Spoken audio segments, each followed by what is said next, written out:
سوال ہے، ہمارے ہاں عموماً حنفی علماء یعنی بریلوی اور دیوبندی حضرات کی جانب سے رمضان المبارک میں قضائے عمری کی نماز کا اہتمام کیا جاتا ہے۔ بعض علماء اسے بدعت کہتے ہیں اور ان کا موقف ہے کہ ساری عمر کی قضا نمازیں ایک نفلی نماز سے معاف نہیں ہو سکتی، جبکہ اہل حدیث علماء صرف توبہ کو ہی کافی سمجھتے ہیں۔ اس حوالے سے صحیح موقف کیا ہے؟ میرا خیال ہے کہ اہل حدیث علماء کا موقف جو ہے نا وہ کافی مضبوط ہے اور وہ فیزیبل بھی ہے اس حوالے سے۔ باقی رہ گیا حنفیوں کے اوپر یہ الزام ہے،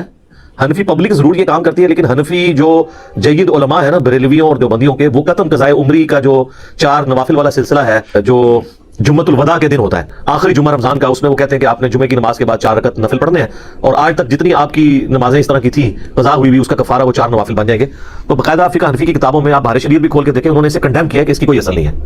یہ الگ بات ہے کہ وہ کہتے ہیں کہ اس کی اصل نہیں ہے، لیکن اصل جو قضائے عمری ان کے نزدیک یہ ہے کہ بالغ ہونے سے لے کر نمازیں شروع کرنے تک، یعنی توبہ کرنے تک، اس دوران جتنی بھی آپ کی نمازیں 5 سال کی، 10 سال یا 20، 25، 30، 40 سال کی بھی چھوٹی ہیں، وہ ایک ایک کر کے ان کے سب کے فرائض آپ کو ادا کرنے ہوں گے، اور جب تک وہ روزانہ کے حساب سے آپ 17 رکھتے ہیں ان کے نزدیک آپ ادا نہیں کریں گے، بلکہ وہ 3 وتر بھی اس میں شامل کر کے 20 رکھتے کہتے ہیں روز کی، یعنی 2 فجر، 4 ظہر،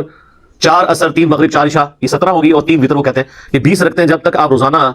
کے اعتبار سے وہ پوری گنتی پوری نہیں کریں گے، اللہ تعالیٰ کی بارگاہ میں آپ کا چھٹکارا نہیں ہوگا نمازوں کے حوالے سے۔ یہ ان کا موقف ہے، اسی کو وہ قضائے عمری بھی کہتے ہیں۔ تو یہ ایک بہت ایکسٹریم میرا خیال ہے انہوں نے ایک سٹانس لیا ہے، اور یہ سٹانس اگر آپ کسی کو بتائیں گے تو ظاہر ہے وہ تو اس تصور سے ہی کام اٹھے گا۔ وہ کہتے ہیں دیکھیں جی فرض جو ہے نا جب تک آپ اس کی ادائیگی نہیں کریں گے وہ ادا نہیں ہوگا۔ یہ بات اپنی جگہ بالکل درست ہے، لیکن مسئلہ ہے جب توبہ کوئی شخص کر لیتا ہے گزشتہ کی زندگی سے، تو پھر اب آئندہ کی زندگی کے حوالے سے ہی اس سے باز پرس ہوگی، سوائے حقوق العباد کا جو معاملہ ہے۔ میں یہ نہیں کہہ رہا کہ اگر کسی نے جوانی میں کسی کی ناحق جائیداد دبا لی ہے تو بس توبہ سے معاف ہو جائے گی، نہیں، جو حقوق العباد کا معاملہ ہے وہ سارے کے سارے حقوق اسے پورے کرنے ہوں گے۔ صحیح مسلم میں حدیث ہے، اللہ کے محبوب صلی اللہ علیہ وآلہ وسلم نے فرمایا کہ ایمان لانا پچھلے کے جتنے گناہ اگلے جو گزر چکے، ان کو ہم اردو میں بولتے ہیں اگلے گناہ، جو پہلے گزر چکے ان کو معاف کر دیتا ہے ایمان لانا۔ اللہ کی راہ میں ہجرت کرنا اگلے کے سارے گناہوں کو معاف کر دیتا ہے، اور حج مبرور جو مقبول حج ہے وہ بھی اگلے کے سارے گناہوں کو معاف کر دیتا ہے۔ یہ 3 اعمال، لیکن یہ بھی گناہ جو ہے وہ والے گناہ جن کا تعلق حقوق اللہ سے ہے۔ حقوق العباد جو ہے نا وہ بندوں نہیں معاف کرنے ہیں، آپ نے دنیا میں معاف کروانے ہیں ہم سے، یا ان کا حق پورا نہیں کر سکتے تو پھر کسی طریقے سے معافی تلافی والا کام انہی کے ساتھ آپ نے کرنا ہے۔ اب نمازیں بھی چونکہ حقوق اللہ میں آتی ہیں، اس کی قضائے عمری کا معاملہ یہی ہے کہ جو شخص توبہ کر لیتا ہے بس آئندہ سے اب نمازیں جو اس کی رہ جائیں نا وہ ساتھ ساتھ اپنی پوری کرے، ان کی نماز جو قضا ہے یا فوت شدہ نمازیں وہ ساتھ ساتھ ادا کرنا ضروری ہوں گی۔ اور اس میں ایک اور بڑی خطرناک چیز تو یہ ہے کہ سورہ الروم میں اللہ تعالیٰ نے فرمایا منیبین الیہ، رجوع لاؤ اللہ کی طرف، واقیموا الصلاۃ، اور نماز کو قائم رکھنا، ولا تکونوا من المشرکین، اور مشرکوں میں نہ ہو جانا۔ نماز چھوڑنے والا تو اللہ کے نزدیک عملاً مشرک ہے۔ اسی کو سپورٹو 246 نمبر حدیث ہے انٹرنیشنل نمبرنگ کے مطابق صحیح مسلم میں کتاب الایمان چیپٹر میں، کہ بندے کے کفر اور ایمان، شرک اور ایمان کے درمیان فرق نماز ہے۔ تو جو نماز بالکل پڑھ ہی نہیں رہا تھا تو وہ پاکستان کے شناختی کارڈ میں تو مسلمان تھا، اللہ کے حضور تو ویسے ہی کافر تھا۔ تو جب وہ پیسے ہی کافر تھا، کلمہ پڑھ کے مسلمان ہوا ہے، تو بس وہ پھر اس غیر مسلم کی طرح ہی ہے جو آج مسلمان ہوا ہے، تو آپ اس سے قضائے عمری نہیں کروائیں گے۔ اور مزے کی بات ہے حنفی یہ کہتے ہیں کہ 60 سال کا اگر کوئی کافر مسلمان ہونا وہ قضائے عمری نہیں کرے گا، 60 سال کا اگر مسلمان ہو جائے یعنی نمازیں شروع کر دے تو وہ اپنی بالغ ہونے یعنی 14 یا 15 سال کی عمر سے لے کے 60 سال تک کی جو عمر کی نمازیں ہیں وہ اپنی قضا کرے گا، اس لیے کہ وہ مسلمان تھا۔ سر وہ آپ کے کاغذوں میں مسلمان تھا نا، اللہ کے حضور مسلمان کہاں سے تھا؟ جامعہ ترمذی میں حدیث ہے، عبداللہ بن شقیق تابعی کہتے ہیں کہ صحابہ کرام نماز چھوڑنے کے علاوہ کسی گناہ کو کفر شمار نہیں کرتے تھے، تارک الصلاۃ کو کافر سمجھتے تھے۔ ابھی چھوٹی بات ہے۔ تو اگر حنفیوں کا زیادہ مسئلہ ہے تو وہ یہی سمجھ رہے ہیں کہ اب یہ مسلمان ہوا ہے تو خدا کے لیے اسے نمازیں پڑھنے تھے، پھر ساتھ ساتھ جو نمازیں وہ پوری کرے گا۔ باقی اللہ تعالیٰ نے آٹومیٹکلی آپ کے لیے ایک قضائے عمری اس حوالے سے معاملہ رکھ دیا کہ جو آپ نفلی عبادات کرتے ہیں، جو ہماری فرض نمازوں کے ساتھ جڑی ہوئی نفلی عبادات ہیں، جو اگرچہ نماز کا حصہ نہیں ہے، اگر کوئی چھوڑ دے گنہگار نہیں ہوگا، لیکن ان کا ایک فائدہ ہے سنت موقدہ کا،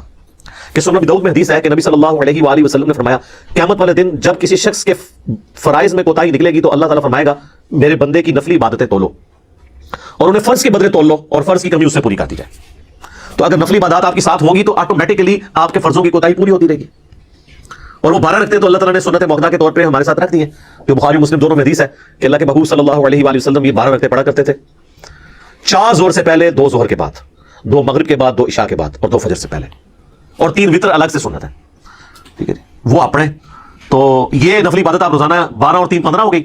2 رکھتے اگر آپ کو اللہ توفیق دے تو اور پڑھیں، اور وہ عشاء کے وتر کے بعد اگر 2 نفل پڑھ لیے جائیں تو تہجد کے ایکویلنٹ ہے، مسند احمد میں اور سنن دارمی میں اس حوالے سے احادیث موجود ہے، میری الگ سے ویڈیوز بھی ریکارڈڈ ہیں اس میں۔ تو 17 نوافل تو یہ آلموسٹ ہو جاتے ہیں خود بخود ہی۔ باقی جو وتر کی قضا جو ہے نا وہ ضروری نہیں ہے، جو پرانی نمازیں چھوٹی ان میں آپ نے وتر بھی قضا کرنا ہے، البتہ جو ساتھ ساتھ چھوٹ جائے وہ آپ ضرور کریں وطر قضا. صحیح بخاری میں آتا ہے نبی علیہ السلام تو سفر میں بھی وطر کی نماز نہیں چھوڑتے تھے, بخاری مسلم دونوں میں حدیث ہے. اور آپ علیہ السلام نے فرمایا کہ جو شخص سو جائے یا بھول جائے تو جب اسے یاد آئے اور جب وہ نیند سے اٹھے